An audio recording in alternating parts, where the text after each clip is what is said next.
तो hello friends, आज हम स्टार्ट करने वाले हैं हमारा चैप्टर प्रोबेबिलिटी। और प्रोबेबिलिटी की करेंगे हम सबसे पहली एक्सरसाइज। तो फर्स्ट एक्सरसाइज करने के लिए हमें जो दो फॉर्मूलेस पता होने चाहिए। देखते हैं सबसे पहला क्या है। सबसे पहला तो हमने बचपन में पढ़ा हुआ है ना, कि P A union B is equals to P A plus probability of B minus probability of A intersection B. ठीक है। दूसरे हम यहाँ पे बात करेंगे हमारे कंडीशनल प्रोबेबिलिटी की। कंडीशनल प्रोबेबिलिटी एक हमारे पास नया कॉन्सेप्ट आता है यहाँ पे। तो सबसे पहले देखते हैं उसको लिखते कैसे हैं। तो बोलते हैं इसको प्रोबेबिलिटी ऑफ ई अपॉन में एफ। ठीक है, इसको ऐसे लिखते हैं। और इसका जो फॉर्मूला होता है तो उसमें कुछ नहीं करना, सबसे पहले इन दोनों का ऊपर इंटरसेक्शन लिख दो, यानी कि क्या हुआ ई इंटरसेक्शन एफ। ठीक है, अपॉन में क्या लिख दो, जो नीचे लिखा हुआ है, यानी कि एफ लिखा हुआ है तो एफ ही लिख दो। ठीक है, यानी कि पी ऑफ एफ। बस इतना सा इसका फॉर्मूला होता है, ये आपने याद रखना है। बाकी आगे जाके इसकी डेफिनेशन ना, जैसे जैसे हम अपने क्वेश्चंस का लेवल थोड़ा टफ करते रहेंगे ना, वो खुद ही क्लियर होती रहेगी। और मैं आपको जैसे जैसे क्वेश्चन बढ़ेंगे ना वैसे क्लियर कर दूंगी। ठीक है, तो सबसे पहले स्टार्ट करते हैं हमारा पहला क्वेश्चन। ठीक है, तो अपनी एनसीईआरटी ले लीजिए आप अपने साथ। तो सबसे पहले हमें बोला है कि पी ऑफ ई हमें गिवन है, पी ऑफ एफ हमें गिवन है, यहाँ तक कि P of E intersection F भी हमें गिवन है। अब इनकी वैल्यूज हैं 0.6, 0.3 एंड 0.2। ठीक है, तो चलो करो। और फाइंड करने को हमें बोला है, क्या बोला है, सबसे पहले बोला है P of E bye F find out करो, कॉमा फाइंड करो पी ऑफ एफ बाय ई। ठीक है, करो स्टार्ट। फिर सबसे पहले हमने बोला कि फॉर्मूला क्या होता है, दोनों का इंटरसेक्शन ऊपर लिख दो। इंटरसेक्शन दोनों का क्या हुआ, P of E intersection F upon में पी ऑफ एफ, है ना। वो हमें गिवन है यहाँ पे क्या 0.2 अपॉन में पी ऑफ एफ भी हमें गिवन है 0.3। इसको सॉल्व आउट करके हमारे पास आंसर आ जाएगा 0.2/3। ठीक है, दूसरे की बात करो तो मैंने बोला दोनों की इंटरसेक्शन ऊपर लिख दो अपॉन में, तो दोनों की इंटरसेक्शन हमें गिवन है क्या है 0.2। ई की वैल्यू भी हमें गिवन है यहाँ पे, प्रोबेबिलिटी ऑफ ई की वैल्यू 0.6। जब हम इसको सॉल्व आउट करेंगे तो हमारे पास आंसर आ जाएगा 1/3। Very simple, very easy, very basic question about this question. ठीक है, अगला हम करते हैं क्वेश्चन नंबर 2। क्वेश्चन नंबर 2 में हमें बोला है कि compute conditional probability of A and B if P B is equals to 0.5 and P A intersection B is 0। तो क्या हुआ, ये हमें गिवन है 0.32। ठीक है, पी बी भी हमें गिवन है 0.5, पी ए हमें नहीं पता। अच्छा, उसने बोला है कि फाइंड करो P of A upon B. ठीक है, सिंपल सा क्वेश्चन है। देखो मैंने क्या बोला, दोनों की इंटरसेक्शन ऊपर लिखो। दोनों की इंटरसेक्शन हमें पहले से गिवन है, क्या है 0.32। अब हमने बोला कि जो नीचे है उसको नीचे लिख दो। नीचे क्या है, probability of B which is 0.5। तो इसको जब हम सॉल्व आउट करेंगे तो हमारे पास कुछ आ जाएगा 16/25। ठीक है, इसको सॉल्व कर लेना, सॉल्व नहीं अब हम करेंगे, है ना, उसमें बहुत लंबा टाइम लग जाएगा। तो इसमें हमें प्रोबेबिलिटी ऑफ ए की रिक्वायरमेंट थी ही नहीं, तो हमने यूज ही नहीं किया कहीं पे। ठीक है, तो ये था हमारा सिंपल सा क्वेश्चन नंबर 2। चलो अब आगे देखें। क्वेश्चन नंबर 3 में क्या बोला गया, क्वेश्चन नंबर 3 में बोला है कि पी ऑफ ए हमें गिवन है, पी ऑफ ए हमें गिवन है कितना 0.8, पी ऑफ बी हमें गिवन है 0.5 और हमें गिवन है पी ऑफ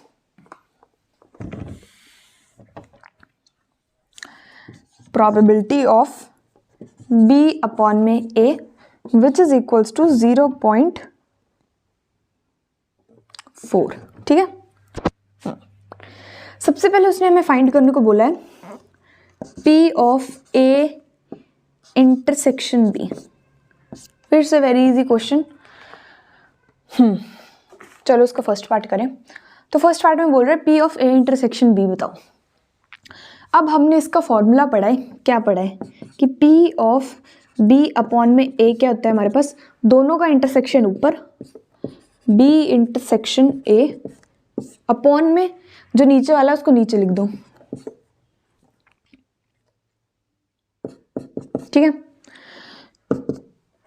इसकी वैल्यू हमें पता है, नहीं पता है, ठीक है, तो इसको एज इट इज रहने दो। पी ए की वैल्यू हमें पता है 0.8 गिवन है, और इसकी वैल्यू हमें पता है 0.4 गिवन है, तो कर दो बस, कुछ नहीं। यहाँ पे आपने इसकी वैल्यू डाली विच इज 0.4, आपको पी ए की वैल्यू पता है, पी ए की वैल्यू पुट करो, पी ए की वैल्यू है 0.8, और इसको एज इट इज रहने दो क्योंकि इसकी वैल्यू हमें नहीं पता। तो बस यही बोला है कि इसकी वैल्यू फाइंड आउट करो, है ना। इसको इधर ले जाओगे तो आपकी इसकी वैल्यू आ जाएगी, सिंपल सा क्वेश्चन है। तो इसको यहाँ ले जाओ, तो 8 4 से क्या होता है 32, तो ये हो जाएगी हमारा इसका आंसर, पी ऑफ ए ये है। अच्छा अब सुनो, इसके दूसरे पार्ट में हमें बोला है कि फाइंड करो पी ऑफ ए बी। हमें गिवन क्या था, बी अपॉन ए, फाइंड करने को बोला ए अपॉन बी। तो ठीक है, सबसे पहले इन दोनों का इंटरसेक्शन लगेगा जो हमने अभी फाइंड आउट किया विच इज 0.32। उसके बाद बोला बी नीचे है ना, तो बी की वैल्यू पुट करो 0.5, इसको सॉल्व आउट करोगे तो वो आ जाएगा आपके पास आंसर, ठीक है। ठीक है, तो चलो अगला क्वेश्चन देखें। अगला क्वेश्चन हमें बोल रहा है कि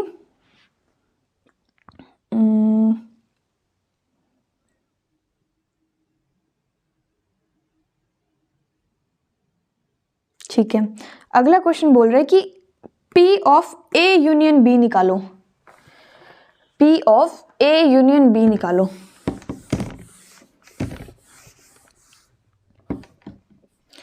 इसमें हमारा काम आएगा ये फॉर्मूला, ठीक है, जो हमने पढ़ा हुआ है। हमें P ऑफ A पता है कि पता है, P ऑफ A क्या है 0.8। हमें P ऑफ B पता है 0.5, है ना।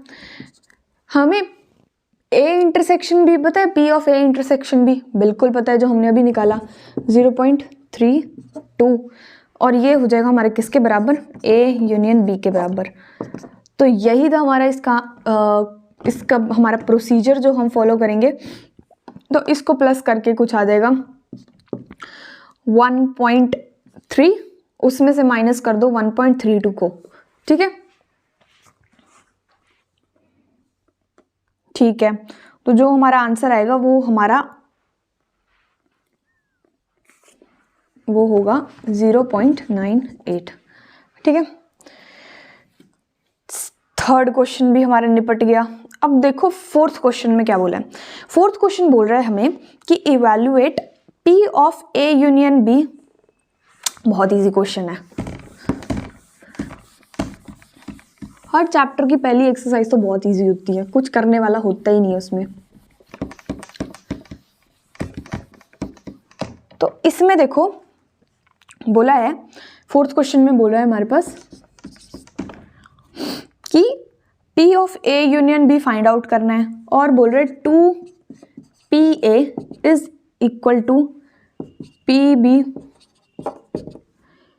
विच इज इक्वल्स टू 5/13, है ना। हम इसको देख के घबरा जाते हैं कि ये पता नहीं क्या दे दिया हमें, है ना। और उसके बाद हमें P of A upon B भी दे रखा है विच इज इक्वल्स टू 2/5, ठीक है। अब मेरी बात सुनो, जब ये दोनों इसके बराबर हैं तो हम इसको ऐसे लिख सकते हैं 2P upon A which is equals to 5/13, और हम बोल सकते हैं PB इज इक्वल्स टू 5/13, ठीक है।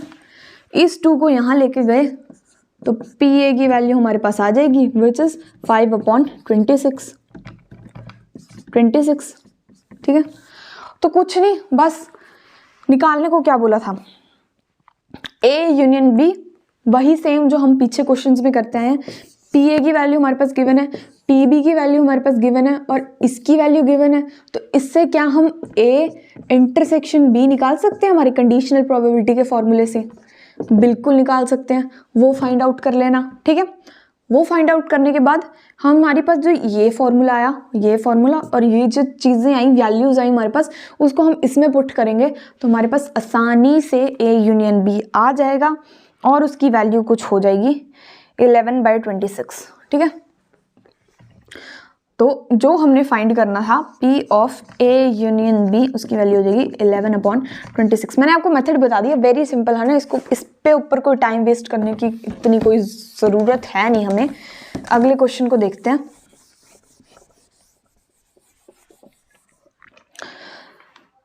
अगला क्वेश्चन है क्वेश्चन नंबर 5। वही हमारे पास पी ए गिवन है, पी बी गिवन है, ए यूनियन बी गिवन है। तो क्या हम इन तीनों चीज़ों को लिख के इस फॉर्मूले में डाल सकते हैं तो हमारे पास ए इंटरसेक्शन भी आ जाएगा? बिल्कुल आ जाएगा, क्योंकि हमारे पास ये भी गिवन है, ये भी गिवन है और ये भी गिवन है।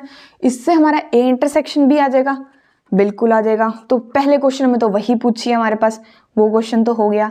अब जब हमारे पास ए इंटरसेक्शन बी की वैल्यू आ गई तो जो हमें ये कंडीशनल प्रोबेबिलिटी के फॉर्मूले पूछ रहा है तो वो हम निकाल सकते हैं इस वैल्यू को पुट करके। तो बहुत सिंपल क्वेश्चन है, आराम से हो जाएगा। अब देखते हैं क्वेश्चन नंबर 6। तो क्वेश्चन नंबर 6 में कुछ स्टेटमेंट्स हैं हमारे पास जो हमें बोल रहा है कि ई और एफ की वैल्यूज बता रहा है। तो सबसे पहला पार्ट देखते हैं।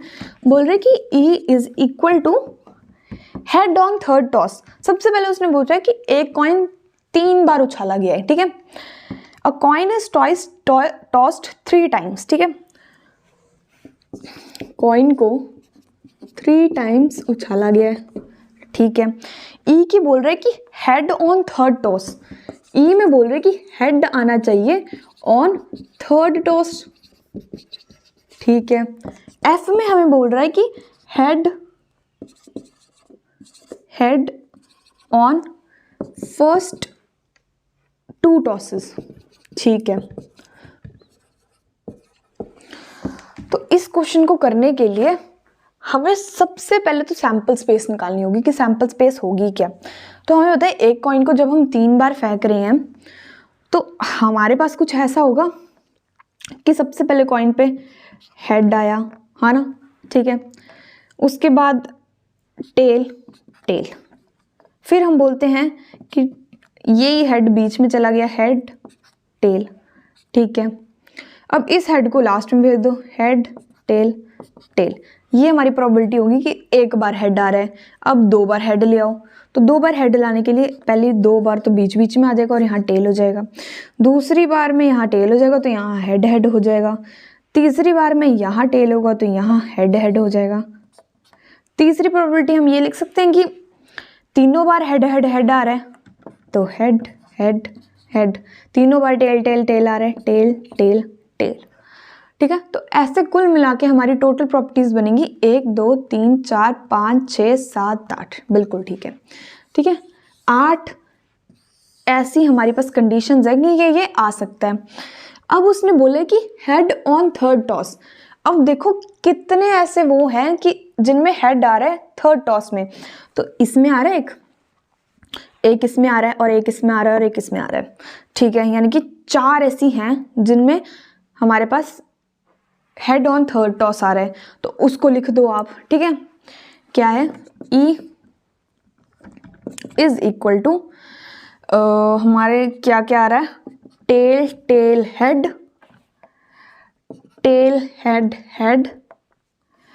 हेड टेल हेड और आ रहा है हेड, बिल्कुल ठीक है। एफ में वो बोल रहे हैं कि हेड ऑन फर्स्ट 2 टॉसेस। अब इसने थर्ड टॉस के बारे में कुछ बताया नहीं कि थर्ड टॉस में भी कंफर्म है आना ही चाहिए या फिर नहीं आना चाहिए। उसने इतना बोला कि फर्स्ट 2 टॉसेस में तो होना चाहिए। तो देखो वो कितने हैं। तो सबसे पहले बात की यहाँ पे तो हेड ऑन फर्स्ट 2 नहीं है, एक ये है हेड ऑन फर्स्ट 2 और एक ये है, यानी कि 2 आए हैं हमारे पास ऐसे। तो हम लिखेंगे कि हेड टेल और कौन सा आया, हेड, ठीक है। अब हमें इसका फॉर्मूला पता है क्या होता है। दोनों का इंटरसेक्शन। इंटरसेक्शन क्या होती है? जो चीज़ हमारी कॉमन आ रही है दोनों में, ठीक है। तो हम देख सकते हैं कि एक हमारा हेड हेड हेड कॉमन आ रहा है, हेड हेड हेड बिल्कुल कॉमन आ रहा है। दूसरी आपको कोई चीज़ दिख रही हो क्या? HHT इसमें भी है, इसमें नहीं है, तो हमारी एक ही चीज़ कॉमन आई, ठीक है, एक ही चीज़ कॉमन आई अब हमारी। दूसरे उसने बोली कि प्रोबेबिलिटी ऑफ F। तो सुनो मेरी बात, सबसे पहले तो इनकी प्रोबेबिलिटी देखो कैसे निकालेंगे। प्रोबेबिलिटी ऑफ E, कितने हमारे पास आए कि जो हमारे इस क्राइटेरिया में लाई करते हैं? 1 2 3 4, 4 आए। कितने में से आए? 8 में से आए। तो ये हो जाएगी 4/8 विच इज इक्वल्स टू 1/2, ठीक है। ये इसकी प्रोबेबिलिटी हो जाएगी, E की प्रोबेबिलिटी हो जाएगी। वहीं पे बात करें F की प्रोबेबिलिटी क्या होगी? तो हमारे पास दो ऐसी कंडीशंस आई हैं जो इसमें लाई कर रही हैं, तो इसको हम लिख सकते हैं 2/8, बिल्कुल लिख सकते हैं। तो ये हो जाएगी हमारे पास 2/8 विच इज इक्वल्स टू 1/4। किसकी प्रोबेबिलिटी हुई? F की, ठीक है। अब सीधा सा हमारा फॉर्मूला लगाओ। अच्छा, उससे बाद देखो कि हमारे पास E इंटरसेक्शन F में क्या क्या आया है? एक ही वैल्यू आई है, कौन सी? H वाली, है ना। तो इसकी प्रोबेबिलिटी क्या हुई हमारे पास? 1/8, क्योंकि एक ही वैल्यू आ रही है 8 में से, ठीक है। तो आ गई। अब सिंपल सा अपना फॉर्मूला लगाओ, which is P of E/F is equals to इन दोनों का इंटरसेक्शन, जिसकी प्रोबेबिलिटी कितनी है? 1/8 इन अपॉन में क्या हो जाएगी, जो नीचे वाला है वो एज इट इज लिख दो। इसकी प्रोबेबिलिटी क्या है? 1/4, 1/4। इसको जब आप सॉल्व आउट करोगे तो 8/4 विच इज इक्वल्स टू 1/2 आपके पास इसकी प्रोबेबिलिटी आ जाएगी। बिल्कुल ठीक है। चलो अब अगला क्वेश्चन देखें इसका। अगला बोल रहा है कि एट लीस्ट 2 हेड, और बोल रहा है कि एट मोस्ट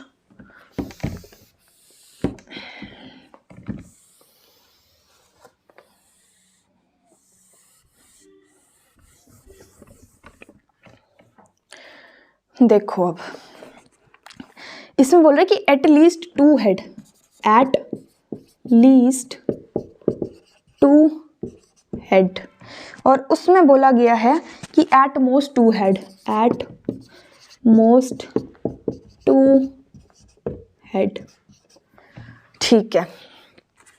तो चलो अब देखना शुरू करें। क्या बोल रहा है हमें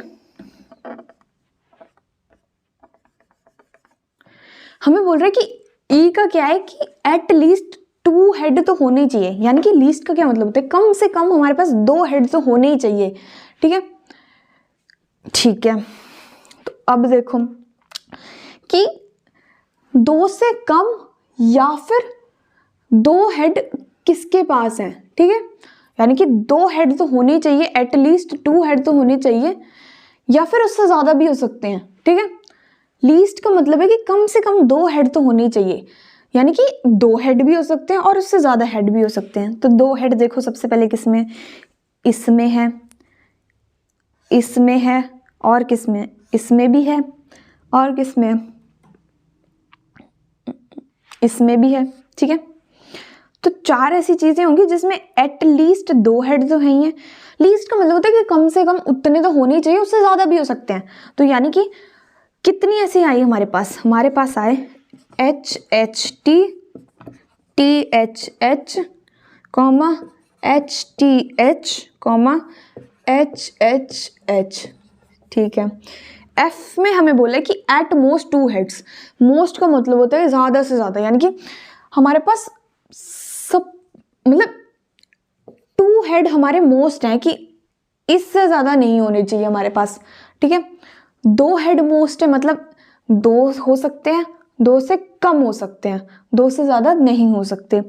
तो ऐसे कौन से हेड है जिनमें 2 हेड हैं और उससे कम भी है? तो ये हो सकता है, ये हो सकता है, ये हो सकता है, ये भी होगा, ये भी होगा, और ये भी होगा, पर ये नहीं होगा, क्योंकि बोला कि एटमोस्ट 2 ही हेड हो सकते हैं, 2 से ज़्यादा नहीं हो सकते। इसमें 2 से ज़्यादा हेड है ना, ठीक है। अब उसने हमें ऐसा कुछ नहीं बोला कि हेड होना कंपलसरी ही है या होने ही चाहिए? हमें बोल रहे कि एट मोस्ट 2 हेड, ठीक है, तो उसमें ये भी आ सकता है, बिल्कुल आ सकता है, ठीक है। चलो अब इसका करें। एफ में क्या बनी हमारे पास? 1 2 3 4 5 6 7, ठीक है। 7 ऐसी चीजें बनी जो हमारे हेड में अड़ सकती है, क्योंकि उसने बोला एट मोस्ट 2 हेड्स, ज्यादा से ज्यादा 2 हेड हो सकते हैं, ऐसा कुछ नहीं बताया कि कम से कम कितने होने चाहिए। तो डाल दो इसको भी।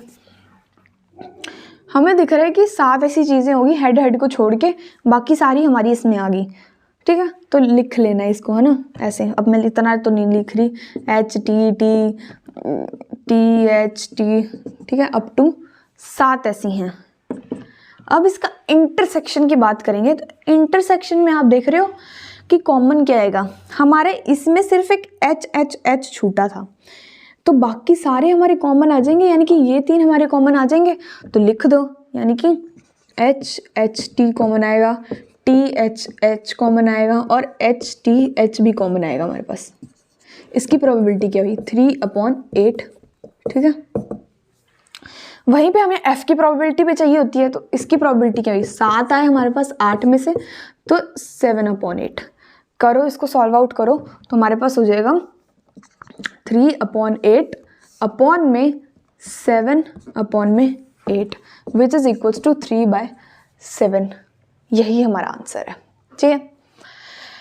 थोड़ा सा कॉम्प्लिकेटेड था क्योंकि इसमें लीस्ट और मोस्ट समझना है, पर एक बार समझ आ गया तो आ गया। लीस्ट क्या होता है कि कम से कम एक हेड तो होना ही चाहिए, उससे ज़्यादा भी हो सकता है।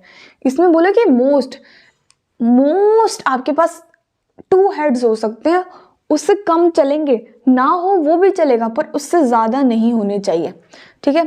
तो इसी के साथ हमारा सेकंड पार्ट भी इसका ख़त्म हुआ।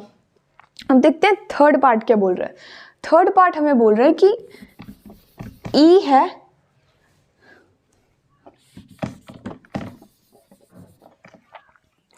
थर्ड पार्ट हमें बोल रहा है कि at most 2 tails, most 2 tails, इसमें हमें बोल रहा है at least 1 tail, at least 1 tell,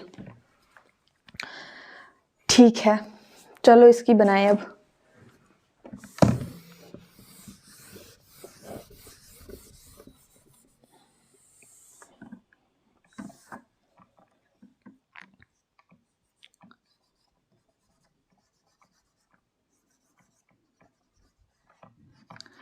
अब मेरी बात सुनो, ई का बोला है तो सबसे पहले ई के निकालो सैंपल स्पेस क्या बनेगा।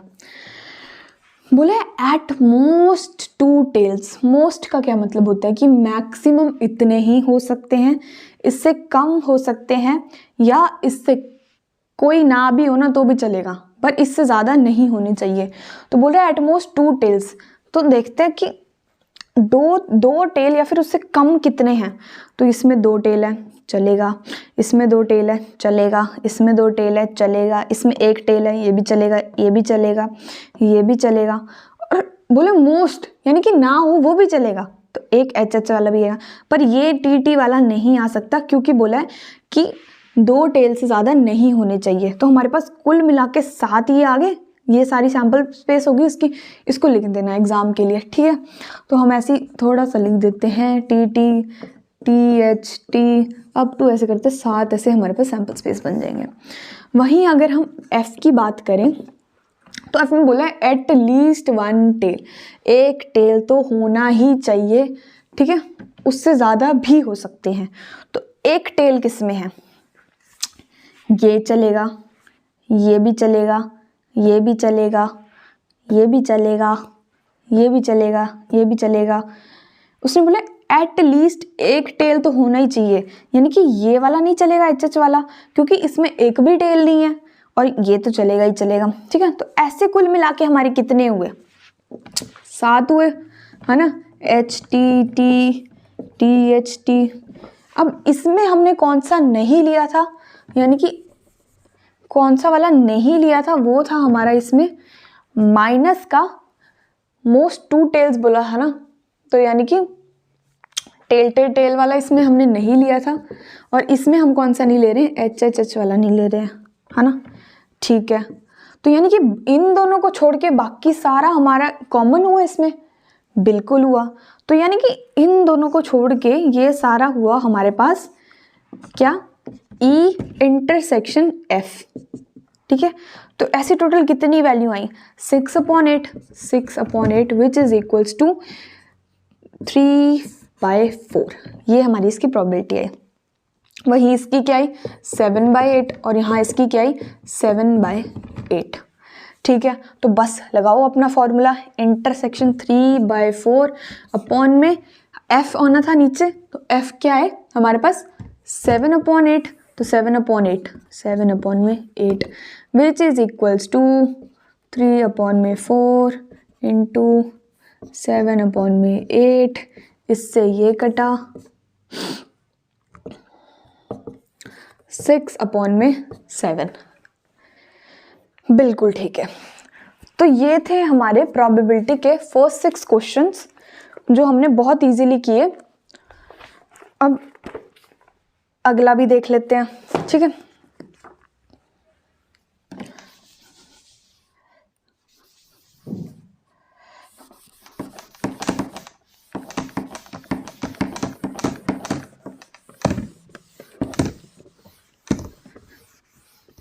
इस एक्सरसाइज को हम 2 वीडियोस में रखेंगे ताकि थोड़ा इजी हो, है ना, अपलोड करने के लिए भी इतनी लंबी जाती नहीं है। तो सेकंड क्वेश्चन में हमें बोल रहा है कि 7th क्वेश्चन नंबर में हमें बोल रहा है कि 2 कॉइन्स आर टॉस्ड वंस। ठीक है, 2 कॉइन फेंके जा रहे हैं, यानी कि कॉइन्स 2 हैं, फेंके एक बार जा रहे हैं। ठीक है, ईव का हमें बोल रहा है कि tail appears on 1 coin, tail appears on 1 coin. ठीक है, तो एफ बोल रहा है 1 coin show head, 1 coin show head. तो ये जो कंडीशंस होती है ना, ये एकदम सटीक कंडीशंस होती है, जिन्हें हम बोल सकते हैं कि ना मोस्ट डालती है ना अपने बीच में लीस्ट डालती है। ये एक पर्टिकुलरली क्राइटेरिया फॉलो करते हैं। तो देखो 2 कॉइन्स हम फेंक रहे हैं, 2 कॉइन्स फेंक रहे हैं, तो पहले 2 कॉइन्स में हेड हेड आ सकता है, बिल्कुल आ सकता है। टेल टेल आ सकता है, दोनों में बिल्कुल आ सकता है। एक में हेड आ जाएगा, एक में टेल आ जाएगा, एक में टेल आ जाएगा तो एक में हेड आ जाएगा। ये 4 हमारे क्राइटेरिया बनते हैं जो 2 कॉइन को हम एक बार फेंक रहे हैं, है ना, 2 कॉइन्स हम फेंक रहे हैं। तो अब हमें ई वाला क्या बोल रहा है, कि बोल रहा है टेल अपीयर्स ऑन 1 कॉइन। ठीक है, तो टेल अपीयर्स ऑन 1 कॉइन मतलब कि टेल एक ही कॉइन में अपेयर हो रहा है। तो देखो अगर हम इसकी बात करते हैं तो ये हमारा केस आ सकता है, क्योंकि एक कॉइन में टेल अपेयर हो रहा है। दूसरा हमारा ये आ सकता है क्योंकि एक कॉइन में टेल अपेयर हो रहा है। तो इसकी क्या बनी HT, TH, बिल्कुल ठीक है। दूसरा बोल रहा है 1 कॉइन शो हेड। ठीक है, एक कॉइन शो कर रहा है हेड। तो अब देखो एक कॉइन शो कर रहा है हेड, तो ये हो सकता है कि ये एक इनमें से एक कॉइन हमारा हेड शो कर रहा है। दूसरा बोल रहा है कि इनमें से एक कॉइन हमारा हेड शो कर रहा है, चाहे वो फर्स्ट करे चाहे सेकंड करे, बट वो बोल रहा है कि 1 कॉइन शो हेड। तो इसमें भी यही आई, क्या आई HT, HT, TH। ठीक है, तो अब अगर हम इसका ई इंटरसेक्शन एफ देखें तो ये दोनों ही आ जाएंगे क्योंकि दोनों ही कॉमन है ना। तो क्या हुआ HT और TH। अब इसकी अगर आप प्रोबेबिलिटी निकालो तो हम देख रहे हैं कि 4 में से 2 हमारी इस कंडीशन को सेटिस्फाई कर रहे हैं, तो 2/4 हो जाएगी, विच इज 1/2। ठीक है, वहीं अगर हम इसकी बात करें तो इसकी प्रोबेबिलिटी भी सेम निकलेगी, 2/4 विच इज इक्वल्स टू 1/2। ठीक है, बस लगाओ अपना फॉर्मूला। ई इंटरसेक्शन एफ क्या है 1/2, और अपॉन में क्या दिया है हमारे पास एफ नीचे रहता है ना, तो वो क्या है 1/2। ऑब्वियसली आंसर आ गया हमारे पास 1। तो ये था हमारा 7th क्वेश्चन ऑफ एक्सरसाइज 13.1। अगला देखो 8th क्वेश्चन बोल रहा है कि अब कॉइन क्वीन की बातें गई, अब आ रहा है हमारे पास डाई।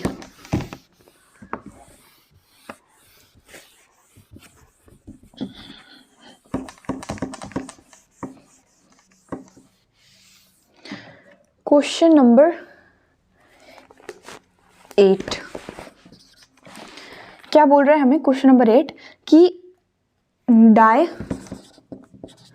इज थ्रोन थ्राइस बोला गया है, ठीक है, 3 बार एक डाई फेंका जा रहा है। ई हमें बोला है कि 4 appears on third toss, 4 appear कर रहा है ऑन थर्ड टॉस। वहीं एफ हमें बोला है कि 6 and 5 appears respectively on first 2 tosses. 6 and 5 appear on first 2 tosses. अब देखो यहाँ पे एक वर्ड दिया गया है रिस्पेक्टिवली। रिस्पेक्टिवली यानी कि in the order which they are given, उसी ऑर्डर में वो शो कर रहे हैं अपनी, ठीक है। तो चलो इनका सैम्पल स्पेस बनाएं।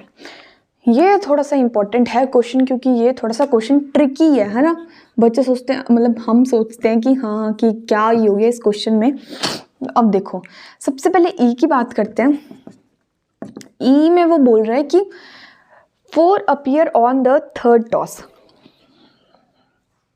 सबसे पहले 3 बार हमारा टॉस उछाला गया है, तो उसकी वो क्या होगी, सैम्पल स्पेस टोटल कितनी आएंगी। तो सैम्पल स्पेस कैलकुलेट करने के लिए ना, देखो पता क्या करते हैं, मान लो अगर बोला होता टॉस स्पिन्स 4 टाइम्स, है ना, टॉस की बात कर रही हूँ मैं यहाँ पे, तो हमें पता है टॉस कितनी वैल्यू शो कर सकता है, 2 शो कर सकता है। और उसकी पावर में क्या जाता है, कितनी बार वो टाइम्स वो हुआ, टॉस हुआ। तो यानी कि मैंने बोला 4 बार हो रहा है, तो उसकी पावर में 4 आ जाएगा, ठीक है। यहीं अगर हम डाई की बात कर रहे हैं, तो डाई हमें पता है 6 वैल्यू शो करता है, यानी कि 6 की पावर में हमने बोला कि कितनी बार वो हो रहा है, टाइम्स डाई थ्रो किया जा रहा है, तो हम बोल रहे हैं 3, यानी कि उसकी पावर में 3 लगा दो, यानी कि 6 × 6 × 6 विच इज इक्वल्स टू 216, ठीक है। सिंपल है। तो यहाँ से हमें पता लगा कि हमारा टोटल सैंपल स्पेस कितना आएगा, 216 हमारी टोटल वैल्यूज आएंगी कि 3 बार टॉस करने पे हमारी कितनी वैल्यूज आ रही हैं, तो 216 वैल्यूज आ रही हैं, ठीक है। अब मेरी बात सुनो कि अब बोला है कि 4 appears on the third toss. अब ऐसी तो कितनी वैल्यूज हो सकती हैं, 114 है ना, 114, 124, 224, बहुत सारी ऐसी वैल्यूज होंगी, ठीक है। तो हम सीधा इसको ऐसे रिप्रेजेंट करेंगे कि पहले टॉस में हमारा आया 114, 124, 224, और ऐसे करते करते छोड़ देना है आपने, ठीक है। वहीं अगर हम एफ की बात करें, तो एफ में हमें बोल रहे हैं कि अपीयर्स 6 और 5 अपीयर कर रहे हैं हमारे फर्स्ट 2 टॉसेस में। यानी कि क्या बात हुई इसकी, कहने का मतलब क्या हुआ कि 6 और 5 हमारी 2 वैल्यूज पर्टिकुलर है ही हैं, इधर कुछ भी हो सकता है। तो इधर हो गया 1, 2, 3, 4, 5, 6, और यहाँ पे हमें पता है ये 6, 5, 6, 5, 6, 5, 6, 5 और 6, 5।